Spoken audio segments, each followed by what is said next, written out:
Friends, welcome to my channel. इस video में हम क्वेश्चन नंबर 11 करेंगे। Which term of the AP 3, 15, 27, 39 will be 132 more than its 54th term. Question में बोला है इस AP की कौन सी टर्म जो है वो 54th टर्म से 132 ज़्यादा होगी। मीन्स हमें क्या करना है कि 54th टर्म हम निकालेंगे, उसके बाद हम उसको 132 ऐड कर देंगे, तो हमें ये पता चल जाएगा कि वहाँ पर कौन सी वैल्यू आएगी और उस वैल्यू की हम nth टर्म फाइंड कर लेंगे। उस वैल्यू को हम ये पता लगा लेंगे कि वो कौन से नंबर पे आ रहा है। तो सबसे पहले हमें क्या करना है, यहाँ पे 54th टर्म को फाइंड करना है। तो फाइंड कर लेते हैं। देखो 54th टर्म हम कैसे फाइंड करेंगे। हमारे पास एक ही फॉर्मूला होता है a प्लस n-1d। ये है हमारा n निकालने का फॉर्मूला। इसके लिए हमें क्या चाहिए, a चाहिए जो हमें गिवन है 3। हमें d चाहिए। d कैसे निकालते हैं हम, a2 माइनस a1 करके निकालते हैं। a2 कितना है 15, माइनस 3 कर देते हैं तो आ जाता है हमारा 12। तो ये हमें मिल गया a और हमें d मिल गया। यहाँ पर हम वैल्यू पुट कर देंगे। देखो a 54 निकालना है हमें, a की वैल्यू हमने निकाली 3 प्लस n है हमारा 54 माइनस 1 और d निकाला हमने 12। सॉल्व कर लेते हैं। 3 प्लस 54 में से 1 को माइनस करेंगे तो 53 आ जाता है। उसका इसको 12 से मल्टीप्लाई करेंगे, इनको सॉल्व करेंगे। यहाँ पर आ गया 3 प्लस 53 में से 12 को मल्टीप्लाई कर देते हैं तो आता है हमारा 636 प्लस किया आ गया हमारा 639। तो हमें पता चल गया a 54 हमारी है 639। अब हमें बोला है कि a 54th टर्म में हम 132 ज़्यादा कर दे तो वो टर्म हमें बतानी है। तो वो टर्म कौन सी होगी। सबसे पहले हम ऐड कर लेते हैं। हमें a 54 मिल गई 639, इसमें हमने 132 को ऐड कर दिया। 639 और 132 को जब हम ऐड करते हैं तो हमारा आ जाता है 771। तो यहाँ पर हमें क्या पता चला कि ये जो 771 है वो इस AP का ही कोई पार्ट है, बट ये कौन से नंबर ऑफ टर्म में आ रहा है, ये कौन सी टर्म में आ रहा है, ये हमें फाइंड करके बताना है। तो कैसे करेंगे इसको, फॉर्मूला हम सेम लगाएंगे, an equal to a plus n-1d। यहाँ पर इस बार हमें n फाइंड करना है। इसकी जगह क्या आ जाएगा 771 इक्वल टू a हमें पता है 3 है प्लस n-1 और d हमने निकाला था 12। 771 इस 3 को मैं इस तरफ ले आती हूँ तो हो जाता है माइनस में, इक्वल टू n-1 और यहाँ पर आ गया 12। माइनस कर लेते हैं। 771 में से हम माइनस करेंगे 3 तो हमारा आता है 768। यहाँ पे हो गया n-1। इस 12 को हम इसके नीचे ले आते हैं, कैंसिल आउट करेंगे तो ये जाएगा 64 पे। यहाँ पर हो गया 64 इक्वल टू n-1। अब इस तरफ 64 में इस 1 को हम यहाँ लगे ऐड कर देंगे तो हमें पता चल जाएगा कि n की वैल्यू कितनी आ गई 65 इक्वल टू n। तो ये हमें पता चल गया कि n की वैल्यू क्या है 65। मीन्स ये जो 771 है ये 65th टर्म पर जाकर के आएगा। 771 हमारा 65th टर्म होगी इस AP की। तो ये हो गया हमारा आंसर। आइए चलते हैं क्वेश्चन नंबर 12 पे। चलिए क्वेश्चन नंबर 12 देख लेते हैं। 2 APs have the same common difference. कोई 2 AP हैं, उनका कॉमन डिफरेंस सेम है। The difference between their 100th term is 100। उनकी 100 टर्म का डिफरेंस जो है वो 100 है। What is the difference between their 1000 term. तो उनकी 1000 टर्म का डिफरेंस क्या होगा। सॉल्यूशन स्टार्ट कर लेते हैं। क्वेश्चन में बोला है कोई 2 AP है। मान लिया ये AP फर्स्ट है और ये AP सेकंड है। तो AP फर्स्ट है वो है A1, फिर A2, फिर A3। इस तरीके से चलते चलते मान लिया यहाँ पर आता है A100 और आगे चलते चलते आ जाता है A1000। देन दूसरी AP हमारी B1, B2, B3। सेम इस तरह से चलते चलते यहाँ पे आता है B100 और यहाँ आ जाता है B1000। तो इस तरह से 2 AP हैं जिसको हमने A1, A2 पहले को मान लिया, दूसरी को मान लिया हमने B1, B2। इनकी जो 100 टर्म का डिफरेंस है वो क्या आ रहा है, क्वेश्चन में बोला है 100 आ रहा है। तो हमें ये बताना है कि इनकी 1000 टर्म का जो डिफरेंस है वो कितना होगा। तो जो क्वेश्चन में हम गिवन है वो लिखते हैं कि A100 माइनस B100 करने पर हमारा क्या आ रहा है 100 आ रहा है। 2 AP के जो हम 100 टर्म का अगर डिफरेंस फाइंड करते हैं तो आ रहा है 100। तो हमें सिंपली बताना है कि इनकी 1000th टर्म का डिफरेंस कितना होगा, ये हमें बताना है। क्वेश्चन स्टार्ट करते हैं। देखो हमने अभी तक क्या सीखा है, जैसे A100 है तो हम इसको किस तरह से लिख सकते हैं, A प्लस 99D करके लिख सकते हैं। हमने अभी तक सीखा है कि अगर ये A100 है तो हम इसको कैसे लिख सकते हैं, A प्लस 99D इस तरह से लिख सकते हैं। इसी तरह से B100 है तो हम इसको लिख सकते हैं B प्लस 99D। डिफरेंस तो सेम ही होगा तो हमने इसको यहाँ पर D लिख दिया और यहाँ पर क्या आ जाता है 100। सॉल्व करते हैं। देखो A plus 99D minus bracket open करेंगे, यहाँ पर भी माइनस हो जाएगा 99D इक्वल टू 100। 99D से प्लस 99D कैंसिल हो गया तो कितना आ गया, a minus B equal to 100। अब ये बन गई हमारी इक्वेशन नंबर फर्स्ट।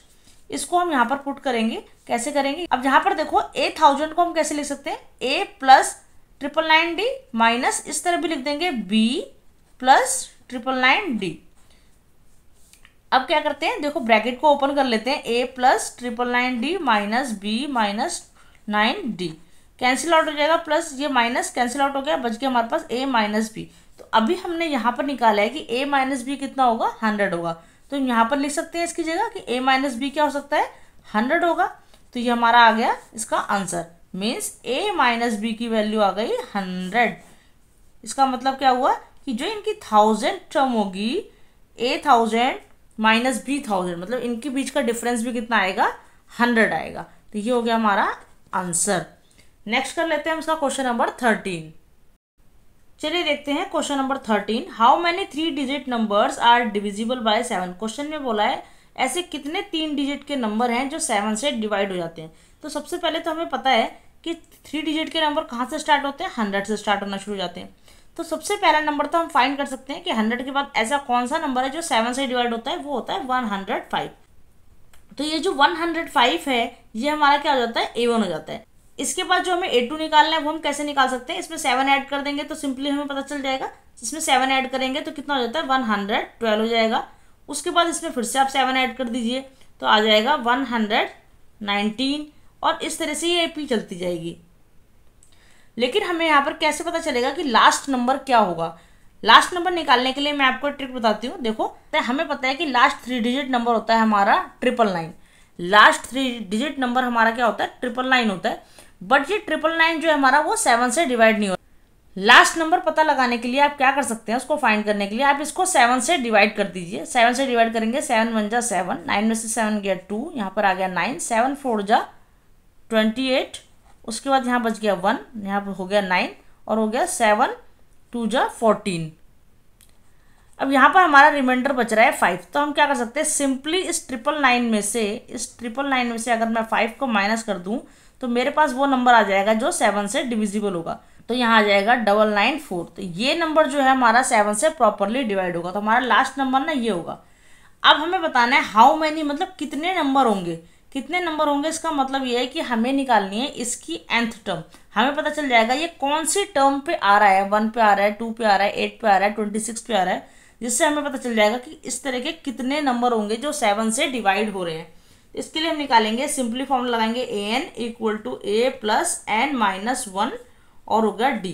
तो यहाँ पर an की वैल्यू हमें पता है 994, हमें निकालनी है इसकी nth term, equal to a हमें पता है कितना है 105 है, प्लस n हमें फाइंड करना है और d हमें पता है कि इन सब के बीच में 7 का डिफरेंस आ रहा है। सॉल्व कर लेते हैं। देखो 994 इसको इस तरफ ले आएंगे तो ये हो गया minus 105 equal to n minus 1, और यहाँ पर है 7, माइनस कर लेते हैं। 14 में से 5 गया 9 आ गया, यहाँ बच गया 8, और 9 में से 1 गया तो यहाँ हो जाता है 8 इक्वल टू n माइनस 1, और ये है 7। इस 7 को हम इसके नीचे ले आते हैं, 8 8 9 अपॉन में 7 इक्वल टू n माइनस 1 हो गया। कैंसिल आउट करेंगे देखो तो हमारा आ जाता है 127, 127 आ गया कैंसिल करके। यहाँ पर हो गया 127 n माइनस 1, इस 1 को इस तरफ ले आएंगे तो हो जाएगा 127 प्लस 1 इक्वल टू n, तो आ गया 128 इक्वल टू n। मीन्स ये जो 994 है ये 128th टर्म पर आएगा, और इसमें टोटल जो है वो 128 नंबर होंगे जो 7 से डिविजिबल हो सकते हैं। यहाँ पर हम लिखेंगे there are 128 3 digit numbers are divisible by 7। ये हो गया हमारा आंसर। आइए देखते हैं question number 14। How many multiples of 4 lie between 10 and 250। हमें बताना है कि 10 और 250 के बीच में 4 के कितने मल्टीपल्स होंगे। तो 10 के बाद में जो पहला मल्टीपल होगा 4 का वो होता है 12। 12 जो है प्रॉपरली जो है 4 से डिवाइड हो सकता है। उसके बाद क्या हो सकता है, इसमें 4 और ऐड कर दीजिए तो हो जाता है 16। इसके बाद 16 में 4 ऐड कर दीजिए तो हो जाता है 20। तो इस तरीके से मल्टीपल चलते जाएंगे। अब हमें बोला यहाँ पर कि 10 से लेकर के 250 के बीच में बताने हैं हमें नंबर जो कि 4 के मल्टीपल हो। तो यहाँ पर लास्ट नंबर फाइंड करने का एक तरीका ये कि आप 250 को पहले आप 4 से डिवाइड कर लीजिए। 4 6 जा देखो 24, 5 में से 4 गया 1, यहाँ पे आ गया 0, 4 2 जा 8, तो यहाँ पर बच जाता है हमारा 2 रिमाइंडर। तो आप इस 250 में से अगर 2 को माइनस कर दें तो हमारा जाता है 248, मीन्स इसका लास्ट जो मल्टीपल होगा 4 का वो होगा 248। तो अब हमें मिल गया अपना फर्स्ट नंबर भी मिल गया। यहाँ पर हमें डी भी पता है कितना होगा, ए हमें मिल गया 12 और डी हमें पता है वो होगा 4, क्योंकि हमें पता है कि 4 4 का डिफरेंस आ रहा है। और लास्ट नंबर हमें पता है 248 है। हमें बताने कितने नंबर है ये, मीन्स ये जो 248 है ये कौन सी टर्म पे आ रहा है, उतने ही वो नंबर हो जाएंगे, उतने ही नंबर होंगे जो 4 से डिवाइड होते हैं। तो सबसे पहले हम लिख लेते हैं अपना formula, A N is equal to A plus N minus 1 D. A N की वैल्यू हमें गिवन है 248, लिख देते हैं हम 248 इक्वल टू ए हमें पता है 12 है, प्लस हमें निकालना है N means number of term, N minus 1 और डी की वैल्यू है 4। सॉल्व कर लेते हैं। इस 12 को मैं इस तरफ लाके माइनस कर दूंगी, यहाँ बच जाता है एन माइनस 1 4, माइनस किया 8 में से 2 गया 6, 4 में से 1 गया 3, ये हो गया 236 इक्वल टू एन माइनस 1 और ब्रैकेट में यहाँ पर आ गया 4। इस 4 को हम इसके नीचे ले आएंगे तो 236 डिवाइड बाय 4 हो जाता है एन माइनस 1। डिवाइड कर लेते हैं, देखो 4 5 जा 20 और 4 9 जा 36, आ गया 59 इक्वल टू एन माइनस 1। इस 1 को इस तरफ ले जाइए तो 59 प्लस 1 हो जाएगा इक्वल टू एन, यहाँ हो गया 60, मीन्स ये जो 248 है ये हमारा 60th टर्म पे आ रहा है। इसका मतलब हो गया कि टोटल जो है 60 नंबर होंगे जो 4 से डिवाइड होते हैं, जो 4 के मल्टीपल्स हैं 10 और 250 के बीच में। अपने आंसर में हम लिख सकते हैं कि there are 60 numbers which are multiples of 4 lie between 10 and 250। तो यहाँ पर हो गया हमारा क्वेश्चन नंबर 14 कंप्लीट। चलिए देख लेते हैं अपना question number 15। For what value of n are the nth term of 2 APs 63, 65, 67 and 3, 10, 17 equal. Question में बोला है कि कोई 2 AP हमें गिवन है, ये एक AP है और ये एक दूसरी AP है, इन दोनों की कौन सी टर्म है ना, वो दोनों की कौन सी टर्म जो है वो इक्वल होगी, मतलब यहाँ पर जो नंबर आए और यहाँ पर जो नंबर आए वो दोनों सेम हो, ऐसी कौन सी nth टर्म होगी हमें फाइंड करनी है। nth term means number of term. तो कैसे करेंगे, देखो ये हमारा क्या है, a है, a कितना है 63 और हमारा d निकाल लेते हैं हम। d कैसे निकालते हैं, a2 माइनस a1 करके निकालते हैं। तो a2 यहाँ पर 65 है और a1 है 63, दोनों के बीच में डिफरेंस आ रहा है 2 का, तो हमारे यहाँ पर d फाइंड हो गया। इसका भी हम a देख लेते हैं, a हमारा 3 है और d कितना निकल आएगा, 10 माइनस 3 कर देंगे तो कितना आ गया, 10 में से 3 गया 7, मीन्स यहाँ पर जो डिफरेंस है वो 2 का है और यहाँ पर डिफरेंस 7 का है। अब हमें निकालना है an, an इक्वल टू क्या होता है, a plus N minus 1 D, ये हमारा फॉर्मूला है। पुट कर लेते हैं इसको, देखो a की वैल्यू गिवन है 63 प्लस n हमें नहीं पता कि हमें क्या फाइंड करना है, -1 और d कितना है हमारा, d है हमारा 2।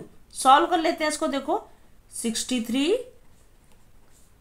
प्लस 2 को n से मल्टीप्लाई करेंगे तो 2n, 2 में 1 को मल्टीप्लाई करेंगे तो -2, तो 63 में से हम 2 माइनस कर देंगे तो हमारा कितना जाता है 61 प्लस 2n, ये निकल गया हमारा यहाँ का n।